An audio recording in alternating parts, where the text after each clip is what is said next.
నమస్కారం అండి. భగవద్గీతలో నేడు 18వ అధ్యాయము మోక్ష సన్యాస యోగమునందు 55వ శ్లోకము తాత్పర్యం వినిపిస్తున్నది మీ విజయభాస్కర్. భక్త్యా మామభిజానాతి యావాన్యశ్చాస్మి తత్వతః తతో మాం తత్వతో జ్ఞాత్వా విశతే తదనంతరం. తాత్పర్యం: ఓ అర్జున, కేవలము భక్తి మార్గం వల్లనే మానవుడు ముందు తన గురించి తాను తెలుసుకుంటాడు. తరువాత నేను ఎవరో, నేను ఎంతటి వాడినో తెలుసుకుంటాడు. నా గురించి కూడా తెలుసుకున్న మానవుడు తుదకు నన్నే పొందుతున్నాడు. పరమమైన భక్తి కలిగిన తరువాత పరిణామాలు తెలియజేస్తున్నాడు పరమాత్మ.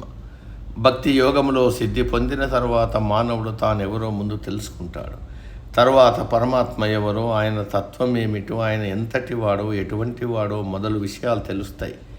పరమాత్మ యొక్క నిజ స్వరూపమును తెలుసుకున్న తర్వాత పరమాత్మలో ఐక్యమవుతున్నాడు. ఐక్యం కావడం అంటే మన సినిమాలలో చూపించినట్టు మనలో నుండి ఒక వెలుగు వచ్చి ఆయనలో కలిసిపోతుందని కాదు. నేను వేరు, పరమాత్మ వేరు కాదు.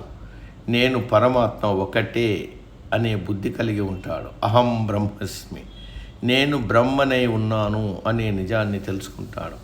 కిందటి శ్లోకములో పరమభక్తి వల్ల జ్ఞానం దానంతటదే కలుగుతుందని చెప్పారు. కాబట్టి భక్తి జ్ఞానము ఒకదానితో ఒకటి సంబంధం కలిగి ఉంటాయి. ముందు భక్తి కలిగితే దానితో జ్ఞానం కూడా వస్తుంది. పరమాత్మ యందు భక్తి కలిగి ఉండడం అందరికీ సాధ్యమే.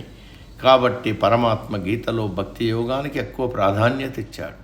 జాతి కుల భేదము లేకుండా అందరూ పరమాత్మ ఎడల భక్తి కలిగి ఉండవచ్చు. దేవుడి గురించి అందరికీ తెలుసు, కానీ పరమాత్మ యథార్థ స్వరూపం అందరికీ తెలియదు. కేవలం భక్తి వల్లనే అది సాధ్యమవుతుంది. పరమాత్మ గురించి తెలుసుకున్న తర్వాత తానే పరమాత్మ అవుతున్నాడు. పరమాత్మలో లీనమవుతున్నాడు. పరమాత్మలో ఐక్యమవుతున్నాడు. ఈ శరీరము నేను కాదు, నేను పరమాత్మ స్వరూపము. నాకు పరమాత్మకు భేదం లేదనే స్థితికి చేరుకుంటాడు. అందుకే అనంతరం అనే పదం వాడారు. భక్తి జ్ఞానము కలిగిన తరువాత పరమాత్మ తత్వమును తెలుసుకున్న తర్వాతనే పరమాత్మలో ఐక్యం కావడం సంభవిస్తుంది. సమాప్తం.